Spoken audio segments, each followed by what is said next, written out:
años leí la historia verídica de una mujer de 33 años que salió un lunes de su casa para dirigirse a su trabajo en la ciudad de Dallas, pero a las 3:30 de la mañana se da cuenta que está en Santa Fe, en Nuevo México. Eso es a más de 1,000 kilómetros de distancia de la ciudad de Dallas, sin tener la menor idea de cómo ella llegó allí.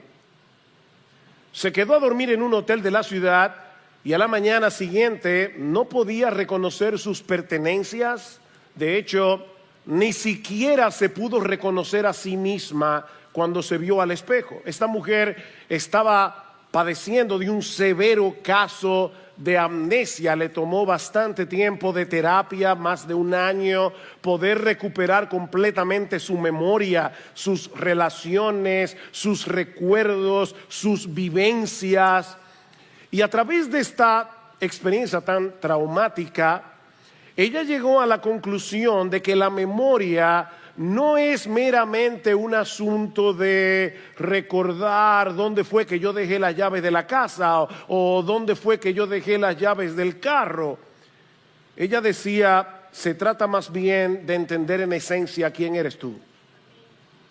En otras palabras, la memoria es un asunto de identidad. Es un asunto de identidad. Si olvidamos quiénes somos, si olvidamos nuestro pasado, en un sentido real es como si perdiéramos nuestra identidad. Y tristemente, mis hermanos, ese es uno de los grandes problemas del cristiano. Que muchas veces padecemos de lo que podríamos llamar una especie de amnesia funcional. Olvidamos quiénes somos en Cristo y consecuentemente somos tentados a buscar en otro lado lo que ya tenemos en Él. Una amnesia funcional. Y ese era el problema que estaban padeciendo los creyentes de la iglesia en Colosas, a la que Pablo le envió la carta que nosotros tenemos en el Nuevo Testamento. Ellos estaban en peligro de ser extraviados por las enseñanzas de falsos maestros que querían hacerles creer que ellos necesitaban algo más aparte de Cristo para tener una vida espiritual más plena, una nueva experiencia mística, una nueva revelación, una nueva lista de reglas humanas a las que ellos debían apegarse. Y es por eso que el tema de esta carta es la supremacía de Cristo y la plenitud que los creyentes tenemos en Él. Pablo va a decir en el capítulo 2 de la carta que en Cristo habita corporalmente toda la plenitud de la deidad, porque Él es Dios y por lo tanto nosotros estamos completos en Él. Déjame ver, tal vez estabas medio adormilado pensando en la cuenta que tienes que pagar mañana. En Cristo habita corporalmente toda, no parte, no la mayor parte, toda la plenitud de la deidad y nosotros los creyentes estamos completos en Él. Él es el todo en todos, como va a decir Pablo en el capítulo 3, versículo 11. Es por eso que alguien resumió en una frase bastante memorable todo el contenido de esta carta de esta manera: todo Dios está en Cristo, todo Cristo está en ti. Todo Dios está en Cristo, todo Cristo está en ti. De manera, mis hermanos, que la única forma de continuar avanzando en nuestras vidas cristianas es recordando quiénes somos en Él y viviendo en consecuencia. Debemos cuidarnos de padecer de amnesia funcional. Y eso es precisamente lo que quiero que veamos en esta mañana en Colosenses capítulo 1, los versículos 21 al 23, donde Pablo describe toda nuestra vida desde nuestro nacimiento hasta la eternidad en función de nuestra relación con Cristo. Él no solo quiere que veamos lo que ahora somos en Cristo, sino también lo que éramos sin Él y lo que luego seremos cuando estemos con Él por los siglos de los siglos. De ahí el título de mi sermón de esta mañana: sin Cristo, en Cristo, con Cristo. Sin Cristo, en Cristo, con Cristo. Al final de cuentas, lo que tú y yo somos depende de la relación que tengamos con Él. Cristo nos define, es Cristo el que nos describe como seres humanos. Tú eres lo que eres dependiendo del lugar que Cristo ocupa en tu vida. Veamos entonces, en primer lugar, nuestra anterior condición sin Cristo. Nuestra anterior condición sin Cristo. En el texto que Sigfrido leyó, vimos en el versículo 20 que Pablo había mencionado que por medio de la obra de la cruz se había establecido la base para una paz duradera en toda la creación que había quedado trastornada por causa de la entrada del pecado. Noten una vez más Colosenses capítulo 1 versículo 20, dice Pablo: y por medio de él reconciliar todas las cosas consigo, habiendo hecho la paz por medio de la sangre de su cruz. Por medio de él, repito, ya sea las que están en la tierra o las que están en los cielos. Pero ahora Pablo quiere mostrarnos el impacto de esa obra de reconciliación, no en el cosmos completo, sino en los creyentes de manera particular. Y él lo hace a través de un contraste. Mira lo que tú eras sin Cristo, para que ahora puedas apreciar lo que eres en Cristo. Versículo 21. Y aunque vosotros antes estabais alejados y erais de ánimo hostil, ocupados en malas obras, sin embargo ahora Él os ha reconciliado. Pablo nos dice en primer lugar que tú y yo, cuando estábamos alejados de Cristo, estábamos alejados de Dios o éramos extraños, como dice la Reina Valera del 60. En otras palabras, estábamos alienados de Dios, completamente separados de Él, sin ningún tipo de relación amistosa con el Señor. Pablo describe esto de una forma para mí más dramática en Efesios capítulo 2 versículo 2. En aquel tiempo estabais sin Cristo. De aquí saqué la primera parte de mi título, de mi mensaje hoy.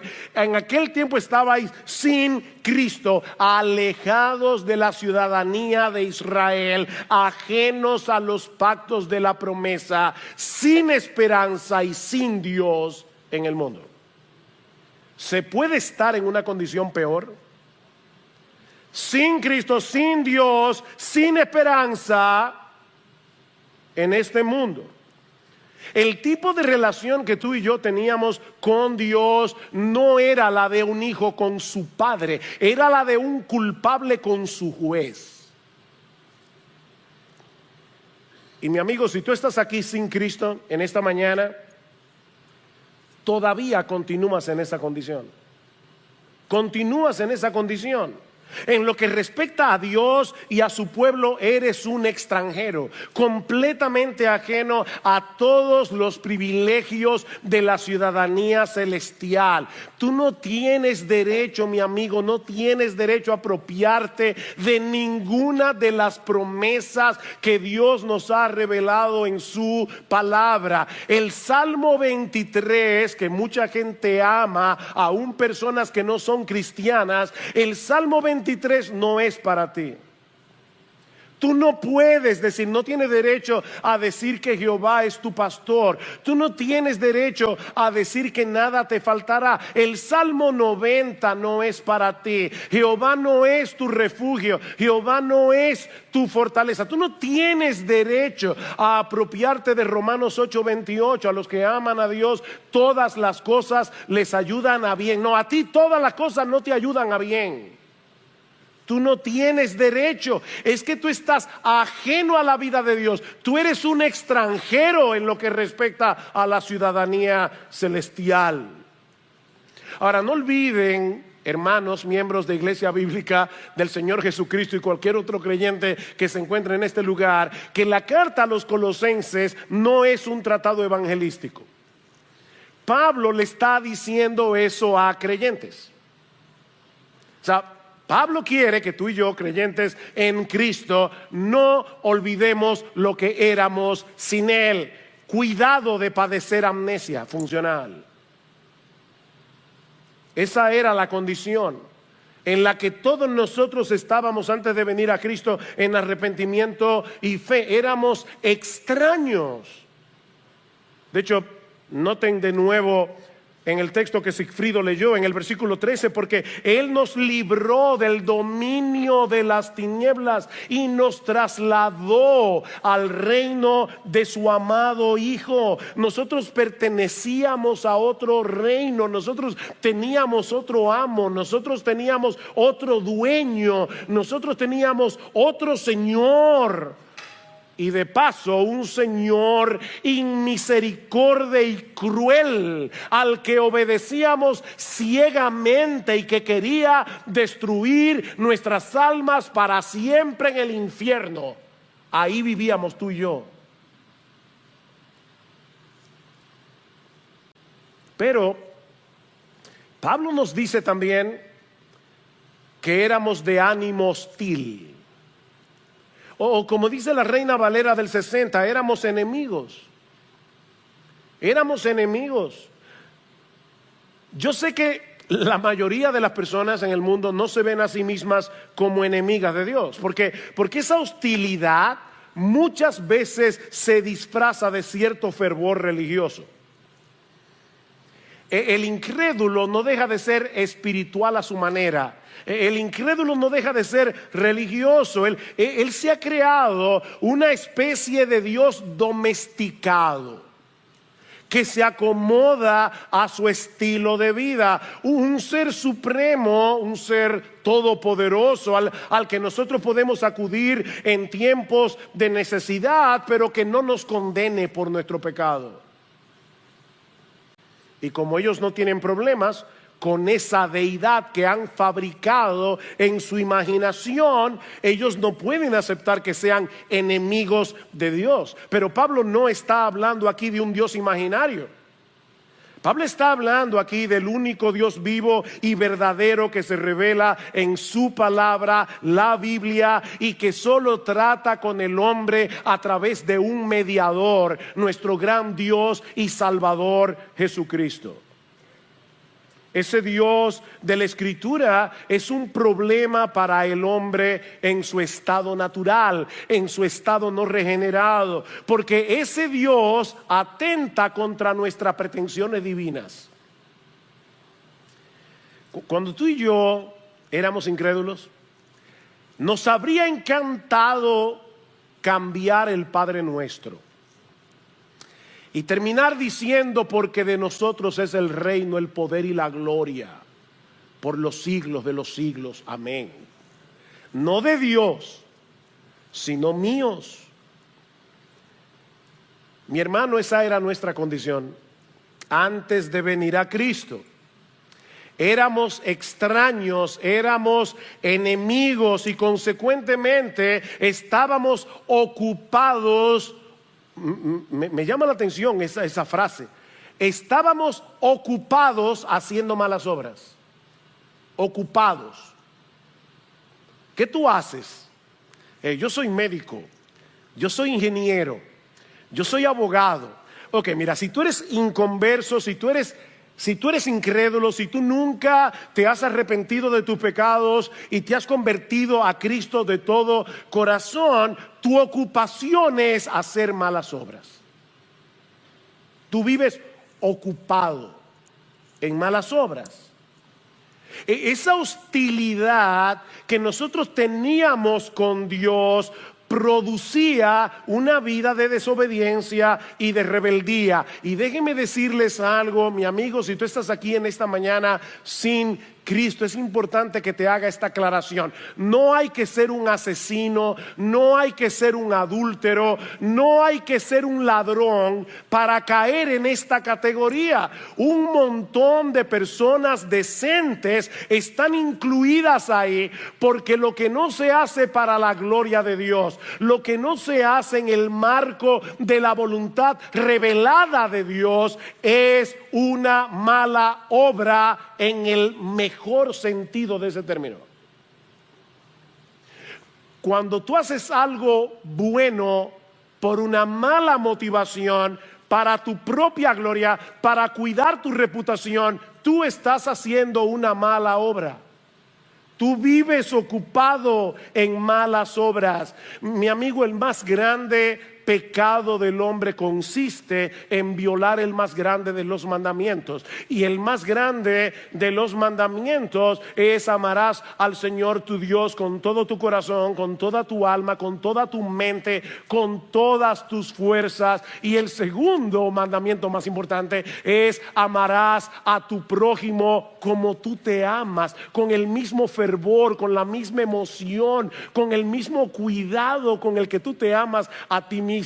Y eso no lo hace ningún ser humano ni por un segundo. Estamos ocupados haciendo malas obras. Nosotros éramos el centro de nuestro universo. Así es como el Evangelio nos describe cuando estábamos sin Cristo. Y si tú eres un verdadero creyente, vas a aceptar esa descripción como buena y válida. Óyeme, si tú estás peleando con esta descripción de Pablo, probablemente tú no eres cristiano. Dios todavía no ha abierto tus ojos para que tú veas la corrupción de tu corazón. No podemos decir que hemos creído en el Evangelio sin aceptar previamente lo que el Evangelio dice de nuestra condición sin Cristo, porque Él no vino a llamar a justos sino a pecadores. Él vino a sanar lo que estaba enfermo. Los creyentes sabemos, aunque muchas veces lo olvidamos, que éramos 1000 veces peores de lo que nuestro peor enemigo piensa de nosotros. ¿Tú tienes alguna persona que piensa muy mal de ti? Vamos, piensa. ¿Hay alguien que tú sabes que piensa muy mal de ti? Tú eres peor. Tal vez tú no tienes los defectos que esa persona te atribuye, pero si te examinamos a la luz del estándar de perfección de Dios mismo, tú eres, y yo también, 1000 veces peor. ¿Y sabes lo que esa descripción debería producir en nosotros? Gratitud y humildad. Gratitud y humildad. Nosotros deberíamos vivir sorprendidos de ser cristianos, porque mira, mi hermano, ser cristiano es un milagro. Eso es un milagro.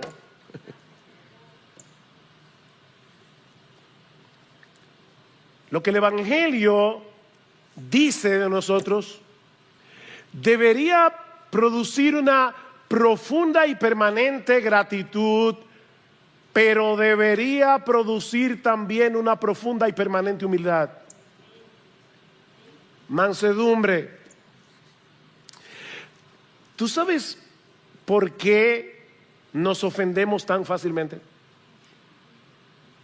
¿Tú sabes por qué se nos hace tan difícil perdonar? ¿Tú sabes por qué tan fácilmente caemos en el descontento, caemos en la amargura? Porque en el fondo de nuestro corazón, nosotros creemos que merecemos algo mejor. Creemos que somos merecedores de una mejor vida.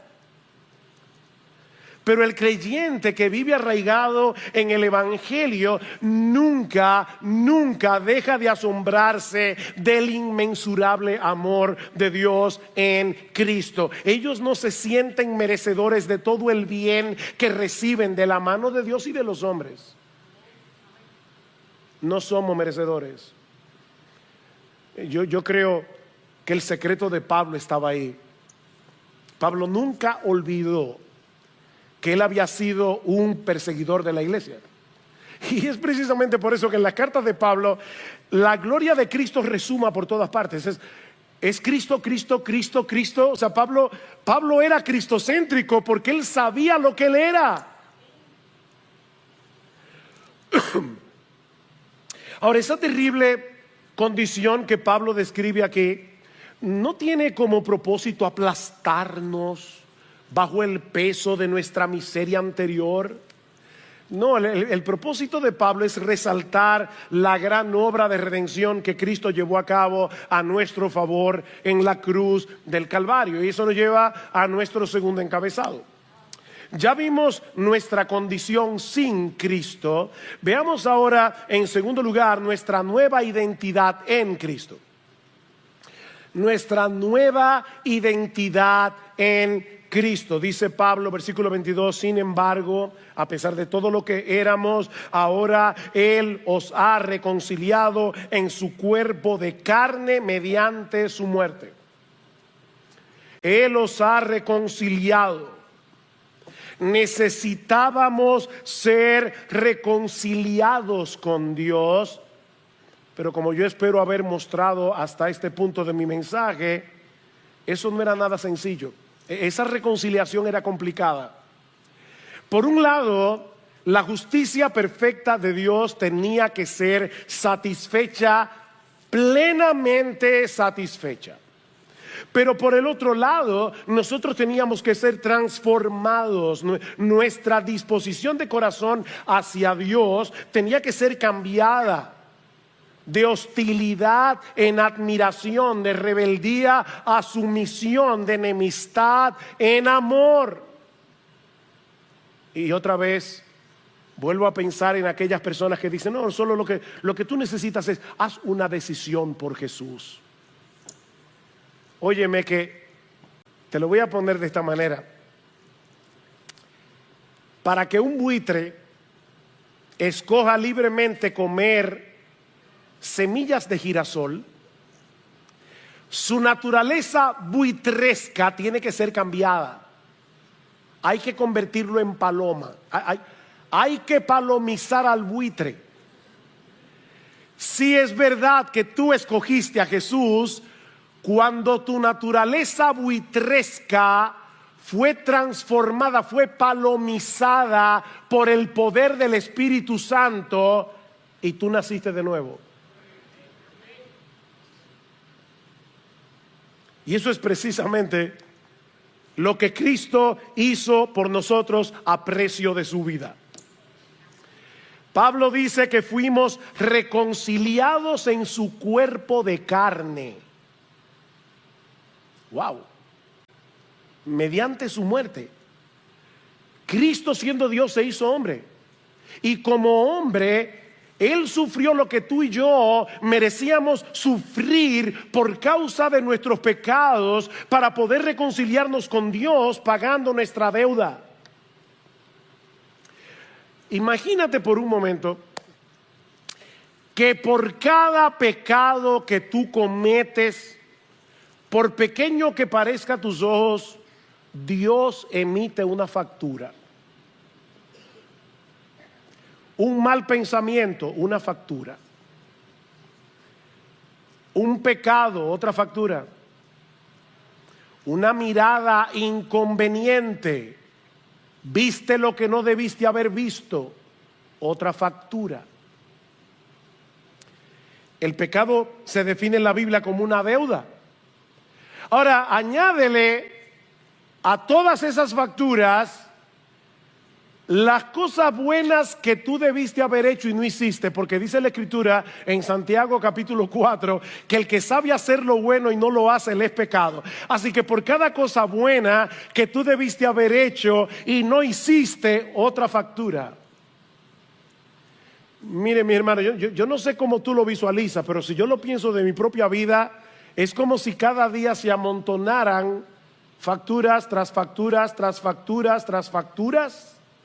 ¿Sabes qué fue lo que hizo Jesús? Jesús cogió todas esas facturas y las absorbió en la cruz del Calvario.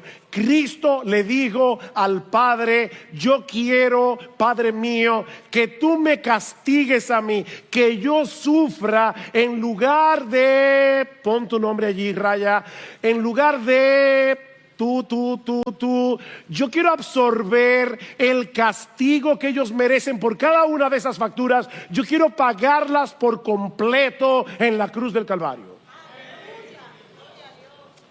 Cristo absorbió. Mis hermanos, somos libres de deudas. Yo nunca me he visto en esa condición, así que no puedo entender eso del todo, de tener una deuda fuerte. No sé lo que es eso, no soy empresario, ¿no? Hay gente que debe millones, pero yo imagino lo que debe ser tener una deuda enorme y que el banco te mande una carta diciendo: tu deuda fue saldada.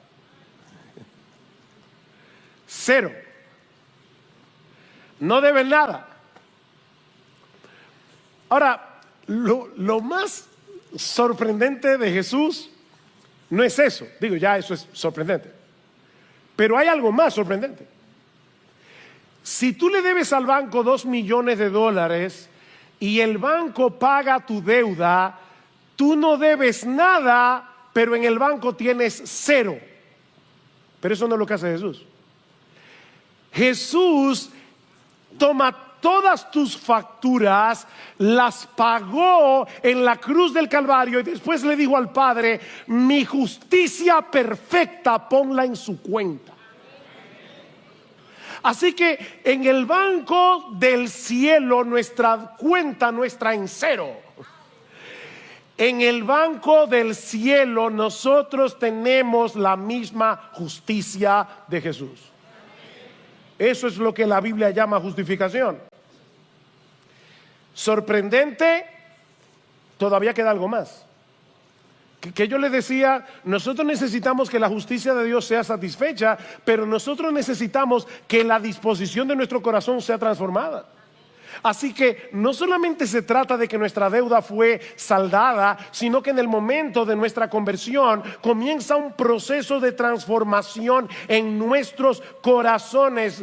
Cristo envía a nosotros su Espíritu para cambiar nuestra rebeldía en obediencia, nuestra hostilidad en amor, nuestro prejuicio contra Dios en admiración y adoración. Eso está haciendo el Espíritu Santo en ti y en mí. Qué gran salvación. Eso es lo que implica ser reconciliado. La justicia perfecta de Dios quedó satisfecha, nuestro corazón fue transformado. Así que he aquí las dos fotografías, la una al lado de la otra. ¿Han visto esos anuncios, sobre todo de dieta? Antes, después. Bueno, eso es lo que tú eras antes. Eso es lo que tú eres ahora. Dios obró en nosotros un cambio extraordinario, de la muerte a la vida, de la ceguera a la visión, de la potestad de las tinieblas, esclavos del diablo, al reino de su amado Hijo. Vivir de acuerdo al Evangelio, vivir de acuerdo al testimonio de las Escrituras, es creer eso. Es creer lo que la Biblia dice que éramos y es creer lo que la Biblia dice que somos, que ya no hay condenación, ya no hay condenación para aquellos que están en Cristo Jesús, porque Dios nos ve a nosotros a través de la justicia perfecta de su Hijo. Ahora queremos agradar a Dios, pero no para ganarnos su favor a través de nuestra obediencia, sino con la gratitud que produce el saber que ya fuimos favorecidos por causa de la obediencia de Jesús. Y ¿saben qué, hermanos? Solo así vamos a poder librarnos de los dos grandes enemigos de la vida cristiana: el legalismo y la mundanalidad. El legalismo y la mundanalidad. El hecho de saber que nosotros fuimos perdonados, reconciliados con Dios por causa de la obra de Cristo, nos libra de querer ganarnos su bendición, de querer ganarnos su favor a través de nuestra obediencia, legalismo. Pero nos libra también de tomar el pecado a la ligera. Porque ahora tú y yo sabemos lo que le costó a Cristo librarnos de la condenación y de la esclavitud del pecado. Así que mira, independientemente de cuál haya sido tu estilo de vida antes de venir a Cristo en arrepentimiento y fe, tú debes entender que tus antiguos pecados ya no son los que te definen. Es tu nueva identidad en Cristo. Hace unos años estaba dándole consejería a una joven que durante muchos años practicó el lesbianismo. Y ella me decía con mucho pesar en la oficina: yo soy lesbiana, arrepentida, convertida,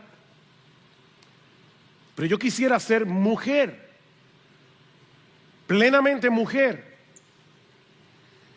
Y yo le decía a esta joven, primero le leí 1 Corintios capítulo 1, versículos 6 al 9, donde Pablo menciona una extensa lista de pecados, pero luego dice: y esto erais algunos, erais pasado, mas ya habéis sido lavados, ya habéis sido justificados, ya habéis sido santificados en el nombre del Señor Jesucristo y por el Espíritu de nuestro Dios. Y yo le decía: mira, nosotros no somos como los alcohólicos anónimos, que a través de toda su vida dicen: yo soy alcohólico aunque tengan 20 años sin tomar un trago. Por Cristo y por la obra de su Espíritu en ti, tú puedes decir: yo era.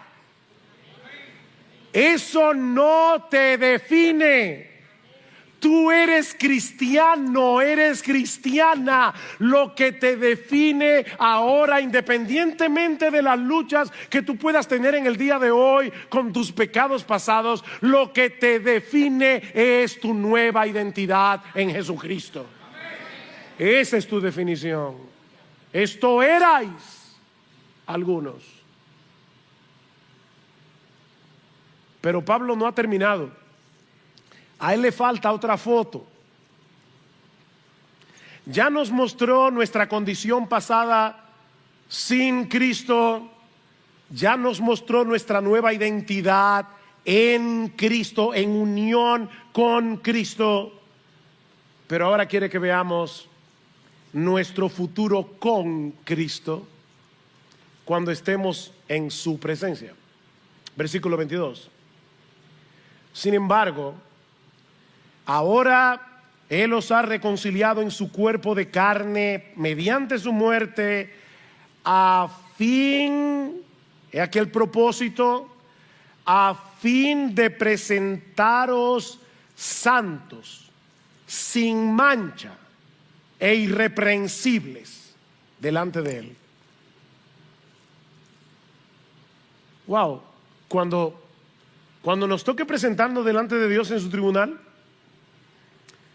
podremos hacerlo con toda confianza, porque vamos a estar no solamente posicionalmente, sino en la práctica, en la misma posición y condición moral y judicial que el Señor Jesucristo.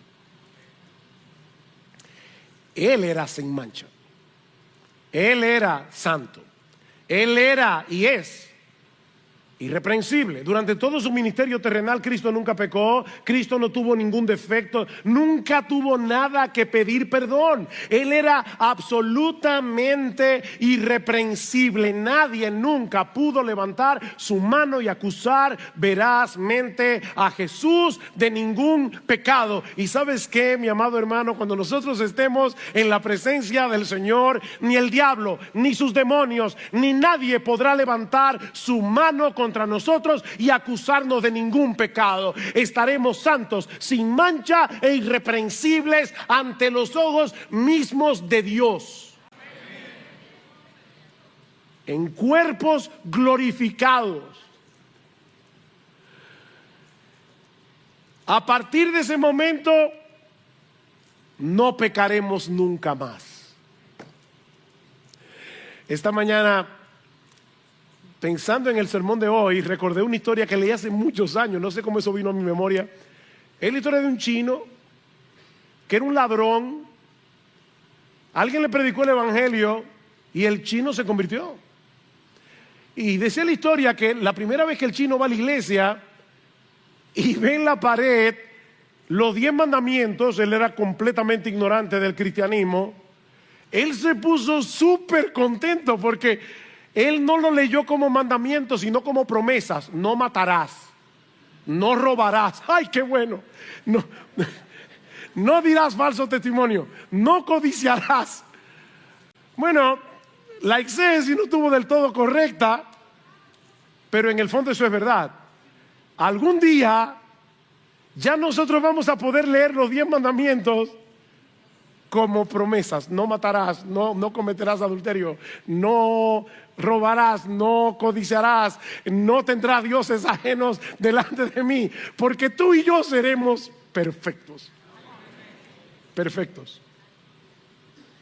La obra de santificación será completada cuando estemos en su presencia en cuerpos glorificados. Algún día experimentaremos tal transformación que cada célula cancerosa de pecado que todavía mora en nosotros será completamente eliminada de nuestros cuerpos para siempre, jamás.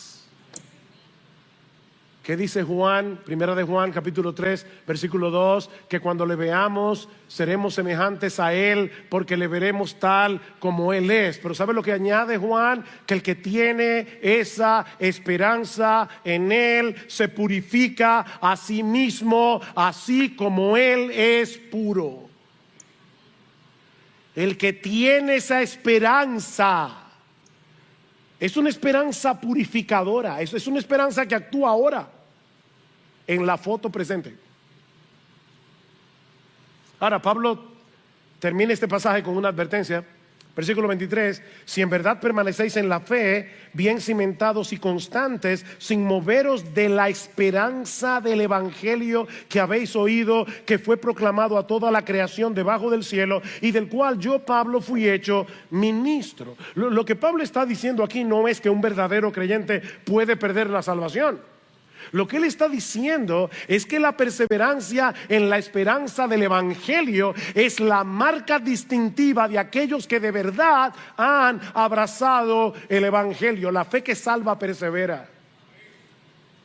Estos colosenses que estaban siendo seducidos por los falsos maestros, Pablo le está diciendo, óyeme, si tú eres seducido por uno de estos falsos maestros y comienzas a buscar en Cristo lo que solo Él te puede dar, eso puede estar indicando que tú no eres un verdadero creyente. ¿Y cómo lo sabemos? Porque la misma Biblia lo dice. Primera de Juan capítulo 2 versículo 19, salieron de nosotros, pero no eran de nosotros, porque si hubiesen sido de nosotros, habrían permanecido con nosotros, pero salieron para que se manifestara que no todos son de nosotros. La doctrina de la seguridad de salvación no fue revelada en la Biblia para que los creyentes vivan despreocupados, sino para que pongan más empeño en mantenerse edificados en ese evangelio que originalmente nos salvó. Porque es el evangelio lo que produce frutos en nuestra vida. Note lo que dice Pablo en Colosenses capítulo 1 versículo 6. Dice: la palabra que oísteis, el evangelio, que ha llegado hasta vosotros, así como en todo el mundo está dando fruto constantemente y creciendo, así lo ha estado haciendo también en vosotros desde el día que oísteis y comprendisteis la gracia de Dios en verdad. ¿Por qué tú y yo necesitamos entender cada vez mejor el evangelio? ¿Por qué tú y yo necesitamos entender la gracia de Dios en verdad? Porque eso es lo que produce fruto en nuestra vida. Vive tu vida aquí y ahora con los ojos puestos en la gloria que nos espera cuando estemos finalmente con Cristo en la presencia de Dios. Porque solo a través de esa esperanza, mi amado hermano, mi amada hermana, vas a poder mantenerte en la carrera independientemente de las circunstancias adversas que nosotros tengamos que enfrentar en esta vida. En el mundo tendréis aflicción, dice el Señor, pero confiad, yo he vencido al mundo. Imagínate a un muchacho que se está recuperando de una pierna rota y él está mirando los Juegos Olímpicos. Él es muy deportista, le encanta correr, saltar, jugar basquetbol, y él está allí mirando con su pierna rota los Juegos Olímpicos. Le encanta ver a los atletas correr, saltar, y en su corazón él anhela poder hacerlo, pero no puede correr a esa velocidad, no puede saltar tan alto todavía. Su limitación física, su pierna rota, no se lo permite. Pero algún día esa pierna será sanada y él va a poder volver a la cancha otra vez. Bueno, mis hermanos, nosotros los creyentes deseamos de todo corazón obedecer a nuestro Señor. Nosotros deseamos obedecer a Dios como Cristo lo hizo, pero la verdad es que por más empeño que ponemos en esto, estamos muy lejos de ser perfectos. Estamos muy lejos de ser como Jesús por causa del pecado que todavía mora en nosotros. Obedecemos, pero no perfectamente. Pero no por eso dejamos de esforzarnos en dependencia del Espíritu Santo, anhelando con esperanza aquel día cuando no nuestra pierna, no, el cuerpo entero roto sea sanado. Cuando Cristo en su venida transformará el cuerpo de la humillación nuestra para que sea semejante al cuerpo de la gloria suya. ¿Cuánto anhelamos que llegue ese día? Y ahora yo te pregunto, si tú profesas ser creyente, ¿es evidente en tu vida ese deseo, ese anhelo de ser cada vez más como Cristo? Cada vez menos como tú. ¿Anhelarías poder pecar sin ser descubierto? ¿O el pecado es algo que tú sinceramente aborreces? Es algo que aunque lo cometes te avergüenza. Tú puedes percibir en ti un deseo genuino de obedecer a Dios. aunque percibes al mismo tiempo la resistencia del pecado que todavía mora en tu corazón, ¿tú puedes percibir esa lucha? Bueno, si es así, dale gracias a Dios. De verdad, yo quisiera que en vez de aplastarte, le des gracias a Dios. Eso es una muestra de que tú eres cristiano. Eso es un indicio de que tú has sido regenerado, de que tú has nacido de nuevo, de que aunque el pecado mora en ti, ya no reina, Cristo reina, el Espíritu Santo mora en ti y te anhela celosamente. Y ampárate una vez más en el Evangelio de Cristo, en el perdón que has recibido en Él de todos tus pecados y en la esperanza gloriosa de que pronto, muy pronto, no matarás, no cometerás adulterio, no darás falso testimonio, no codiciarás, no tendrás dioses ajenos delante del Señor.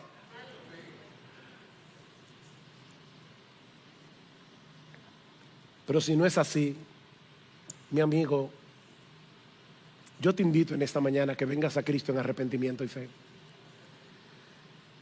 con la disposición a divorciarte de tu vida de pecado, sabiendo de antemano que no vas a poder hacerlo en tus propias fuerzas, pero pidiéndole a Él que haga por ti lo que tú no puedes hacer por ti mismo. Conviérteme y seré convertido, oraba Jeremías. Oh, pídele al Señor que de pura gracia perdone todos tus pecados, que de pura gracia te conceda el don de la vida eterna en Cristo. Mi amigo, tú eres un esclavo que necesita libertad, un condenado que necesita perdón y absolución. Tú eres un enemigo que necesita reconciliación, y eso solo será posible si te acoges a la gracia de Dios en Cristo por medio de la fe. Esa es la buena noticia del Evangelio, que hay perdón y vida eterna en Cristo para todo aquel que cree. Quisiera concluir con las letras de un hermoso himno que resume todo lo que hemos dicho hoy en este mensaje. A creyentes y a incrédulos, pon tu mirada en Cristo. Los creyentes para su santificación, los incrédulos para su salvación. Pon tu mirada en Cristo, tan lleno de gracia y amor, y lo terrenal sin valor será a la luz del glorioso Señor. Pon tu mirada en el monte, en el Calvario. Verás su justicia y favor. En aquella cruz se entregó Jesús, nuestra deuda inmensa borró. Pon tu mirada en el día que Dios a Jesús levantó, y no temerás a la muerte nunca más, pues su vida eterna te dio. Pon tu mirada en los cielos. Jesús volverá por su Rey. Todos lo verán y confesarán toda gloria a Cristo el Rey. Cristo, mis ojos pongo en ti. Cristo, mi gloria y galardón. Te adoro, te anhelo, eterno Salvador. Oh Cristo, mis ojos pongo en ti. Oh, mi amigo, pon tus ojos en Cristo. Hoy, ahora, pon tus ojos en Cristo. Que Él tenga misericordia